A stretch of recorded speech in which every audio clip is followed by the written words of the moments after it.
Welcome to the Wheats on Your Mind podcast. My name is Aaron Harries.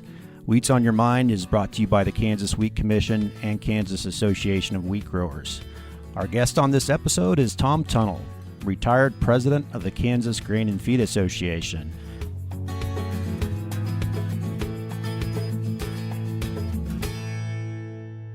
Tom served as the president of the Kansas Grain and Feed Association for almost 40 years. Prior to that, he managed an independent grain elevator in Kansas.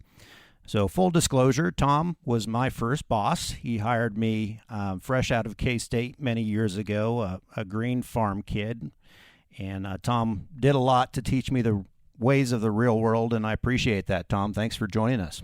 Well, thank you, Aaron, for having me on. And I just want to say you made a lot of contribution to our staff and helped our association grow at the time that you were on our staff. And you actually participated in our centennial celebration in 1996 of our 100-year history. I remember that well. That was my first year. That was an exciting time. So by hiring me, you rescued me from a lifetime of working on a dairy. So I still owe you for that, and big appreciation. So I've been looking forward to this conversation, Tom, because in your long, illustrious career, you've seen a lot of changes in the grain handling industry and a lot of stories to share. And there are so many things we want to talk about. But why don't you just shortly tell us about your background, where you grew up, your grain elevator experience, and how you ended up at the Kansas Grain and Feed Association? Okay, well, I can summarize that rather quickly. I'm a Kansas born and bred kid from Rice County. I was born in Lyons, Kansas, hometown of Geneseo. My career began actually after college in the aircraft industry. I worked for Beech Aircraft and Boeing Aircraft. And then I was down in Nashville working for Avco Aerostructures when my father-in-law decided to retire. And he was one of three brothers that owned Walker Products Company in Lincoln, Kansas. And he actually asked me to come back and help him manage the operation because of his pending in retirement. So I did that in 1971. I went back and worked into management and eventually became the general manager of Walker Products, which was as I described, a family-owned elevator there in Lincoln. And we had an upright concrete operation of about 600,000 and two flat storage buildings. And we subsequently built additional storage. But basically, we were independent, and we were proud members of the Kansas Grain and Feed Association. From there, I springboarded on their board, the KGFA board. Then it was Kansas Grain and Feed Dealers Association. I was on their executive committee at the time that the then CEO or executive vice president, they called it, passed away, John Craner. We, the search committee of about 8 people, the search committee size, and we interviewed 20 candidates and couldn't settle on one we all agreed on. So I thought this was a job that might be of interest to me, and I indicated an interest, and lo and behold, I was hired. And that occurred September 15th, 1980. So I went from college to aircraft to the grain industry to association management, which basically there's no connection whatsoever between association management and managing a grain elevator, except that I knew the business I was representing the members in. Seems to have all worked out for you and the Grain and Tea guys pretty well. It's long history of, it used to be called the Kansas Grain Dealers Association when it was formed back in 1896, one of the oldest grain trade associations in existence. And you were what, number 3 or 4 on the CEO list? There haven't been that many. I was actually, number 5 because... Okay. Before me, the first one, and the unique thing about the first one, in 1896, when they were organized, they actually hired E.J. Smiley from somebody's hometown. Your home county, Marshall County? Marshall County, Sabetha, I believe, is where he was, yeah. Yes, that's right. And he actually ran his own grain operation when they organized the association in 1896, and he was hired to be this head staff person. And he served in that capacity for 40 years. And back then, Aaron, they actually had to elect them every year to that position. So it was not a hired position, it was an elected position. So I'm not sure I would have lasted 38 years if they'd had to elect me every year. But Well, EJ has an interesting history, too. EJ Smiley, of course, it's a pretty memorable name, but he has served some time, or did serve some time. What's the background on that? Well, EJ, in his exuberance to represent his members, and he was a very strong supporter of the grain trade even back then. His number one thing was to go out on the railroad. Travel by railroad out and meet his members. And one time he was in Rush County and he was talking to his grain members there. There were 3 grain elevators and a grain mill, and they all complained about how their competitors were beating up on one another on price. And he said, I can take care of that. You guys don't need to be so competitive. And so each of you give me $100 check and I'll go back to Topeka. And then once a month you submit a report of how much grain you've purchased, and I will balance between one grain buyer and the other and reimburse the one that's got the short end of the stick out of the $100. And that was about the time that this Antitrust Act was passed, both the federal and the state level. And the Rush County attorney got wind of this little program where EJ was balancing the prices of grain between the 4 grain buyers, and brought charges, and that ended up him being found guilty locally. And then it was filed, it was appealed to the Kansas Supreme Court, and it was upheld. And then it was appealed to the United States Supreme Court, and it was upheld. And EJ ended up being incarcerated in the Rush County Jail for 3 months and paying a $500 fine. He was not dissuaded any at all because his wife moved out to Dodge City and lived in a hotel while he was in jail, and they operated the association out of the hotel room for 3 months, and so it went on from there. But he did have to pay a $500 fine, which he got help from the members, but that's a pretty sizable amount of money back in 1905. Yeah, if I remember correctly, that was one of the first tests of that new antitrust legislation. And it's amazing. He ran the business during the day. He wasn't in jail during the daytime. He went to jail every night. So it was an interesting situation. Right. He spent the night in jail and spent the day at the hotel running the business. They didn't have mugshots back then. I want to read the jailer description of EJ from the Kansas Grain and Feed History book. They described him as 44 years old, square build with shallow complexion, protruding nose, small mouth, sharp chin, round face, and had uneven gold-filled teeth, 5 foot 8 inches tall, and wore size 7.5 shoes.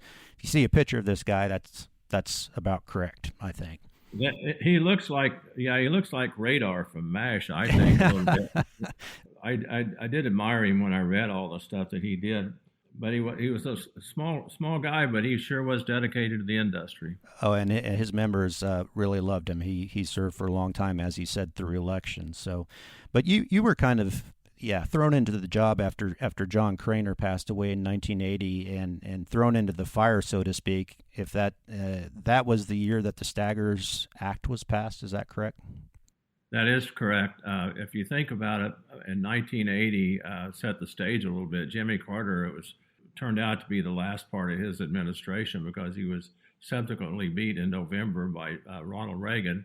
But Jimmy Carter was a very anti-regulation sort of guy. He deregulated a number of industries, I think oil and natural gas and some other things, but he proposed the legislation which was signed in, as you said, into law on October 1st, 1980, and that's what I ran into in the office. And the big thing about that was that the railroads were given total freedom to set their own rates and their own level of service and all that. And so what they did was go out and work with the larger shippers and give special, what they call contract rates at the time, to shippers, just specialized locations. They would pick the locations at the expense of all the other grain elevators in competition to who they selected, and gave special deals on rates. And of course, that was one of my first challenges. I testified before Congress 3 different times opposing contract rail rates. It just kind of over time, the industry absorbed it. We never were successful in getting the contracts rates done away with, but it resulted in train loaders being built strategically located around the state, which, as I understand, is still going on as we speak. They're still building train loader elevators. The first one, as you probably know, was in Colby, Kansas, and it was built by Lincoln Grain, which was part of the family of the Garvey enterprise, and that's still there, and it's cornerstone right now. Did the grain and feed industry oppose the Staggers Act, or just the contract part of it? We strongly opposed it before I became the chief staff officer. I was on the board, and we opposed it because we didn't feel it would allow the existence to continue as far as small country shippers. We felt like would happen actually did happen, and that is the smaller operators, the branch lines would be abandoned, and it would become a truck operation as far as a lot of the isolated locations across the state. So let's step back a little bit. Elevators are in railroads, had an important relationship going back, and people drive along Kansas. They'll see an elevator every so many miles along a railroad, and there was a pattern to that, wasn't there?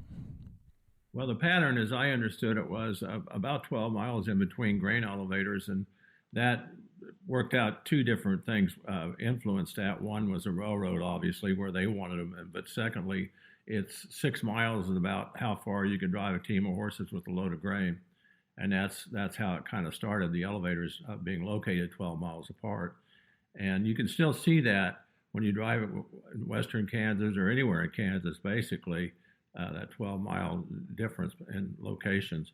But the elevator or the grain industry was greatly impacted, as you indicated earlier, by railroads, and they determined where they actually went out and solicited people to get in the grain business so they could service them with rail cars. And any entrepreneur in a local location where grain was being grown, if he could talk the railroad into putting a branch line there, he could build an elevator or some grain handling facility there and start buying and selling grain. And that's pretty much how it started. Yeah, there's a lot of wheat history layered on that, too. Next year, 2024, we celebrate the 150th anniversary of the Mennonites bringing turkey red wheat with them to Gossel in south central Kansas. And the railroads were recruiting those farmers because they wanted that grain business to develop. And if you look at a map, the railroad right-of-way, they actually donated every other square mile on the railroad in a checkerboard pattern to farmers, or sold it for a cheap price because they wanted to develop that grain production to have something to ship back to the East Coast.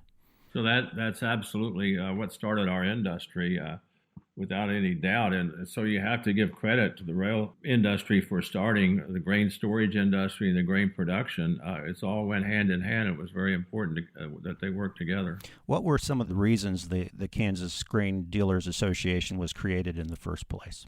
Well, I think there's three primary reasons. The grain industry then was kind of hit and miss. They didn't work together very well. They had issues where they actually had service by the railroad and they'd ship rail cars to the Kansas City market, which, as you know, is a mill market back then. The export market was yet to be developed, but the mill market, they didn't have any type of control over weights, and the shippers, the grain guys, thought they were getting shorted on their overall weights they delivered. And the other thing was the discounts on grain quality. There was no standards to speak of, and so they got together. They felt like they needed to establish grain standards, and then finally to deal with the railroad, because the railroads are always a challenge for our industry. And so those three items was grain weights and grain standards, and then railroads. And I think there was an issue with grain theft too that they took care of. A lot of wheat being skimmed out of boxcars, I think. Well, there was a challenge for the industry because the guys that invested money in facilities and bought grain from farmers, many times during harvest in particular, they had what they call scoop shovel men that would make a deal with the railroad. You drop a rail car off here, and we'll buy grain from farmers and scoop it on the rail car without utilizing any kind of grain handling mechanics, I guess, other than just the back of the scooper. And then they would ship that rail car, and they would promise the farmer a better price than going to the local grain dealer.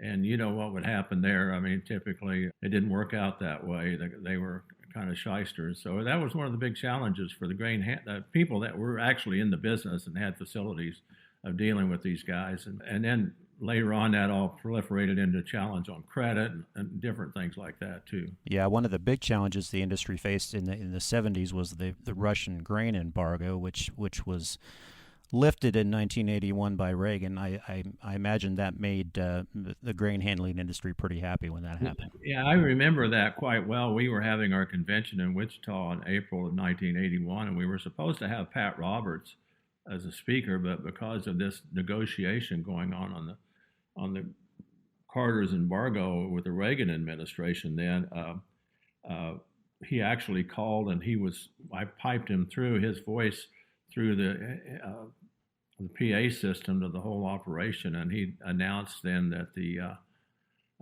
embargo had been lifted. But what made that so important, Aaron, was just a few years prior to that, in 1974, the Russians bought a tremendous amount of grain overnight, basically made the deal, and it had a super impact on the price of wheat. And I remember it well because I was in the grain business then at the time, and I remember our price for a bushel of wheat on our board there in the office was $1.25. Wow! And the announcement of the the Russian trade happened, and the farmers got the drink. They were drinking coffee down at the local cafe, and they said, if this price shoots through the roof, there's a limit on it of $1.50. So if we don't get our $1.50, it'll go back down. So we had lines of farmers out our elevator office, and it took us all day long to write checks to buy their grain at $1.50. And the next day, it didn't quit until they hit $3.65. So, it's humorous, but it's sad because that was all coffee talk and just mass response to it. Yeah. How things have changed, and now Russia's our biggest export competitor. So it doesn't take a long time. I understand that from the Black Sea. One of the first things you taught me, other than how to tip a waitress, was the difference between co-ops and independents, because this farm kid grew up around a co-op, but of course there's cooperative grain companies and private grain companies, and they didn't always get along. I think that's one of the things you had to deal with when you started the job. Yeah, what happened, Aaron, in the 70s, most of the grain farmers didn't sell it right off. They got a USDA loan for it and through the elevator, and then that grain, if they didn't subsequently cash it out, it would become owned by the Commodity Credit Corporation and USDA. And the co-ops, through their regional operations in those days, it was Farmarco, developed a grain buying pool called Promark, and which USDA allowed co-ops to aggregate these loans. So a number of farmers would go together, and the Promark would use government funding basically to aggregate the loan, and they would have more power in the business to trade larger volumes of grain. The independent grain elevator, whether it be ADM or Cargill or whomever, or even a local, in our case, Walker Products, we had to do our own little individual dealings with farmers and not have that major. I guess it was basically unbalanced the marketing trade, where the regional cooperative could do a better deal on trading pool grain and larger volumes, and so that was a huge argument. It's called Form G back in that day, and actually our association opposed that at the chagrin of the co-ops. And when I took over in 1980, John Craner had experienced the late 70s when the cooperatives basically pulled out of the Grain and Feed Association in response to the association's opposition to this pool grain opportunity for co-ops. And so when I took over, my number one challenge was to go visit co-ops and bring the members back. And I was fortunate that they were willing to come back because they wanted to be members and all that kind of passed over. So I'm really pleased that happened at that time, because I was able to go visit a lot of co-ops and get them back. But they were pretty adamantly upset with the association up to that point. What do you remember about the farm crisis of the 80s? How did it impact your businesses? Well, it was huge. The main issue was low prices, not only able to get loans on grain and not sell it for any kind of a profit whatsoever. But then it came paying for fertilizer. Farmers had an issue. It's just tough to make a living on the farm. And our elevators suffered from accounts receivable, I should say. So it was a huge thing, because there's a lot of credit losses in those days. And there's also the Wayne Kreitz thing, where he broke in down in the Boot Hill of Missouri and got his soybeans back that were on loan. Actually, I don't know if you remember that or not, but yeah, I do. That was kind of part of that whole thing, and And he became kind of a hero, but in fact, he broke in and stole grain back that he had pledged for a loan. So it was definitely a criminal act, but he became a folk hero. But it was really tough times then. It was really tough. And wheat ground was selling for $300 an acre, and, dryland grain, dryland farming. And it was just tough. And so one of the first things I did in the early 80s was put on a credit seminar where I brought in experts to talk to our elevator operators on how to deal with credit and how to collect accounts receivable. And it was difficult because grain elevators, the managers typically had a lot of sympathy for the farmers going through this trouble, and it was a hard crisis to deal with. That's all I have to say. The association headquarters was in Dodge City, but it moved to Hutchinson, maybe back and forth a couple of times. But I guess in 1987 is when it moved to Topeka in what now is called the Tunnel Association building. Topeka to be closer for lobbying purposes. So it started off in Topeka in 1896. That's where E.J. Smiley, he went to Topeka. Okay. And he was there until he retired in 1936. The person they hired to replace E.J. Smiley was a guy by the name of F.J. Moyer, who was also in the grain business, and he managed a terminal operation in Dodge City. So he basically took the association to Dodge City and managed it there for 8 years. And then when he wanted to get out of the business, they hired a guy by the name of Horace Case.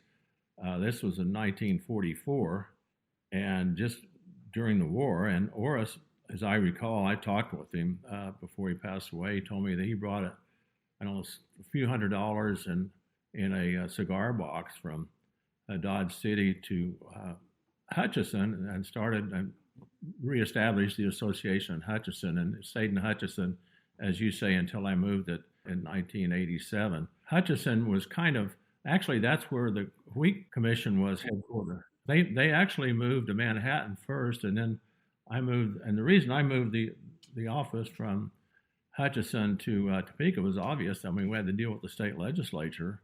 And my main argument was, hey, fellas, this organization actually started in Topeka. The first 40 years was in Topeka. So, of course, it made sense being in Hutchinson because it was such a big mecca of the grain storage industry, with Farmarco being there and Garvey and Cargill and all the big elevators. Well, as you know, there's tons and tons of upright concrete storage. It's not the largest elevator in the state, but it's the longest, the one owned by, I think it's owned by ADM now, but at that time it was Farmland or Farmarco. Yeah, let's take a little sidestep here. You told me once about the Garvey family, how big they were at one point in time. Ray Garvey was quite an entrepreneur from Thomas County, and he bought a lot of land out there during the Depression for 50 cents an acre. And then during the buildup of farmer-owned grain that became commodity credit-owned grain because of the loans being forfeited, he started building elevators for two reasons. One was they were needed to store the grain. This was prior to right after World War II. He built elevators. The other reason was they had a real favorable tax consideration for building storage. USDA would not only pay for the storage, but they'd give him a really good tax situation, IRS-wise. And so he built huge elevators in Topeka, Kansas City, Salina, Fort Worth, all over. And these are huge, huge elevators. And then in 1959, he was driving to Salina to pay off the one in Salina, and he was in a 59 Ford, as I remember reading, and he had a car wreck and died. His enterprise then was combined. The total storage was recognized as the largest privately owned grain storage empire in the world, not just the country, but the world. And then when his estate was divided up between his kids, there were 4 companies created for each one of his kids. And each one of those 4 companies was the largest privately owned grain operation in the world. It was Lincoln Grain, CGF, Garvey Elevators, and Garvey Grain were the 4. We mentioned earlier about Colby, the first train loader was built by George Lincoln of Lincoln Grain, and he was married to a Garvey daughter. So that's quite an interesting point in history. Yeah, it really is. So, Tom, you've always kind of been an a visionary and had imagination looking forward for what's possible. I think one of the first steps you took on is in 1983 you added the Fertilizer and Chemical Association under your association management umbrella. How did that come to be? Well, that was an interesting situation. It was called Kansas Fertilizer and Chemical Institute at that time, but it basically, just to summarize, it was an organization put together by the agronomy department at K-State in order to put out information about the value of fertilizer and ag chemicals.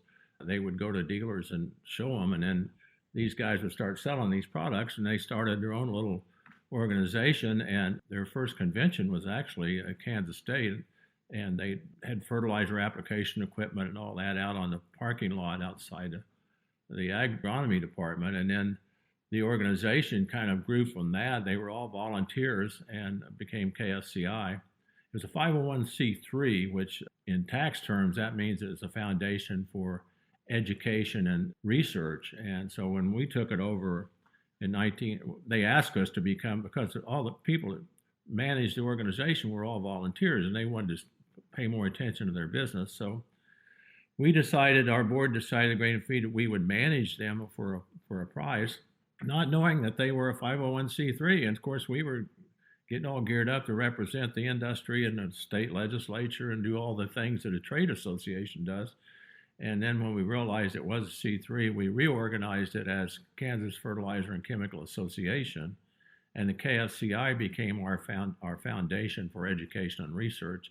And so that was kind of a challenge. I did the old slap my head up when I said, oh my gosh, we can't do what we're doing for these guys until we reorganize and make it a 501c6 trade association.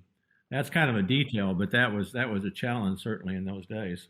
But there was overlap there. I mean, a lot of grain elevator companies had the agronomic fertilizer and chemical side of the business too, so it just made sense. Absolutely, Aaron, you're so correct. It was part of the business to handle grain and also sell fertilizer and chemical. There were very few standalone businesses at that time that only did that, but there were some. And as I recall, maybe now, but at that time there were 740 locations across the state that sold fertilizer and chemicals. So it was a sizable industry, and we had the same challenges in terms of dealing with government, in terms of credit crisis. All those things were very common. As you say, in many cases, the same business owned them. The trade show business kind of exploded in the 80s and in the 90s, and you created the Kansas Agribusiness Expo in 1986, which became, I think, the largest trade show of its kind in America, and has a long run. That was quite the undertaking back then, wasn't it?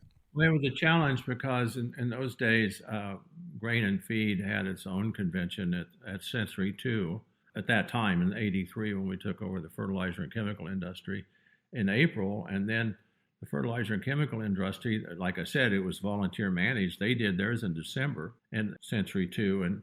But because of the size of each one, we couldn't put them together because it would take more space than was available in terms of exhibition space. And then they built, I think it was 86, we put it together because we could use, they built an expo hall there at Century 2, which was 95,000 square feet of area you could use for trade show.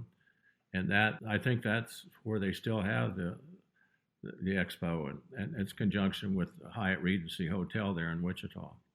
But beginning at KFCI did their trade show in the bottom of the Broadview Hotel. And they actually did it in Topeka a few times, too. One of the biggest accomplishments that the Grain and Feed had, I believe, in my opinion, in the 90s was the privatization of the Kansas Grain Inspection Service. What made the association go down that road to privatize that agency? That was a super challenge. What really was a feather, or what tipped the decision to go ahead and try to privatize? Grain Inspection was a state agency, and it charged fees for its services, and all the fees were paid by the industry, the grain storage and handling industry. But then all the money, any surplus, would be kept in the state reserves. And I remember at that time they had 8 inspection locations around the state, and they needed new protein analyzing machines, and they needed 1 per location, which was 8. And then they needed the 9th one as the backup in the event one would go down. So I brought the need to the state legislature, to the House Ag Committee, and I said, guys, we need this budget approved because we need to buy 9 protein analyzers. And some smart legislator said that we need to save money on this and we can give you 4. And I said, that won't work because we've got 8 locations that do protein tests. And so that kind of brought home that we needed to be more in control. So we lobbied, and the stars really aligned, Aaron, back then. We had Dan Glickman was the USDA secretary. The grain inspection is oversighted by USDA, so they had to agree to it. We had Bill Graves as governor. I'm trying to think the state secretary of ag. But all 3 were very, let's just say, privatization minded and liked the idea. We, the association, had to commit to hiring all the state employees, pay them the same amount of money, offer the same fringe benefits. And so I remember going to the bank as the exec of the Grain and Feed Association and signing a $750,000 note so we could borrow the money to buy, I think, 20-some pickups and rent the locations and hire the people. And it was quite a challenge, but now it's really worked out fine because the industry, the organization now is still separate from Grain and Feed. It's just owned by them, but they're responsive to the industry's needs. And so if we need 9 protein machines, we can get them. We don't have to go through a state legislature to get it done. Yeah, that was an impressive change. I think in some ways it led to the privatization of our organizations. The Kansas Commodity Boards all privatized in 2000 from the state, and it's proven to be a very, very smart move too. Well, Tom, you saw a lot change in your time in the industry. Mergers was one of those. I mean, we went from, I don't know, 500 separate companies to 200 separate companies when in my tenure at the Kansas Grain and Feed. What are some of the bigger monumental changes that you saw during your term at KGFA? Well, I think, Aaron, it's still going on, as you said, and I remember it was 125 cooperatives at the time, and now I think we're down to 20 some or 30 some cooperatives merging, and that prediction was made by someone at one of our meetings, and I remember the cooperative managers walking out scratching their heads saying, how can this happen? How can we go from 125 down to whatever the prediction was? But in fact, we've had that happen. But the other thing is the independent side, or the major international companies, Archer Daniel Midland, Cargill, they've actually become partners with some of the larger co-ops. And these train loaders, I've taken out in Garden City. Well, there's just a number. Actually, Cornerstone in Colby is another jointly held operation owned by ADM and the local co-ops. But the merging, I would say the major benefit's been the farmer because he has tremendous services available. I mean, you've got the largest store. I mean, you never have to worry about running out of fertilizer or having service there available to you because of the size of the grain operation or the overall agribusiness operation. So we did see it. I do think railroad deregulation caused a lot of that to happen, just because of the cost of loading grain or dealing with this or that in terms of government response or regulatory challenges. It just required bigger operations. And now we've got the schoolers out there. We've got Bartlett, a lot of other privately held companies that are there to serve the farmers. So it's not all bad. And actually, I think some of that helped proliferate the ethanol processing business too. Some of the same players are active in that, as you know. Which is an association. You also started the Ethanol Processors Association for Kansas, and just another one of many groups you took on. As those grain companies became bigger and bigger, Tom, and they became more independent and self-sufficient, how did you keep them involved with the Kansas Grain and Feed Association? How did you keep them on board? Well, it's an interesting challenge, or it was an interesting challenge. And my predecessor, Ron Sieber, has the same challenge to deal with. But I realized then that you had to make sure you had either the CEO or one of the main officers of the company on your board. They would be so willing to offer their merchandiser or some of the head guy in charge of fertilizer, somebody that actually couldn't make decisions for the company. And I was pretty emphatic and really asked that they have someone on our board of directors that could speak for the company. And I really think that's what helped us grow and basically persevere the challenges that we've had to challenge. And the other thing was the Fertilizer and Chemical Association and the Grain and Feed Association. So many other states had well, what do we got one staff and two organizations? Why not we put it together and call it the Nebraska Agribusiness Association or whatever? And I opposed that because clearly people in the fertilizer and chemical business had a different mindset on how to conduct business than grain guys. They were just so different. Fertilizer and chemical guys were really good business people, but they were also salespeople. And they just had a different way of dealing with farmers. And grain guys were more close to the vast guys, and they just had a different attitude. So I opposed making an agribusiness association out of two as well. But the main thing was to keep the decision makers involved in your business and to try to make sure they understood. They actually had a say in which direction the association is headed. And I think that's what helped us still be here. Well, Tom, we could talk about a lot of other things, but that's a great background and reason I wanted to visit with you today. And I owe you a lot. I think one of your greatest accomplishments was all the young people you've taken over under your wings over the years and trained them to go on to successful careers. And I thank you for that. And thank you for your time joining us on the podcast. Well, as with you, Aaron, I still talk to most of them. I've got one of our guys, our staff guys, is now the head lobbyist for bear crop protection in Washington, D.C. We've got the head of the Kansas Bankers Association. And look around, we've got one of the major ag lobbyists in Washington, D.C., and Mike Torrey, his former, actually you replaced him, I think. But I want to thank you for when you came to the association with your creative ideas, too. You actually designed our logos and help get us up to snuff on such things as email and stuff like that. I thank God for you're showing up too. Yeah, the new kid out of college, get us on the internet. That's all. That's what I remember. yeah, absolutely. Those were the days. Dial up, one person at a time. Yeah, things have changed a little bit. So absolutely. Tom, I hope you're enjoying retirement in Florida. I know you come to Manhattan every once in a while. Look forward to seeing you. By the way, I'll be there for Saturday's game. All right. Well, bring some luck with you. Thank you, Tom. Thank you, Aaron.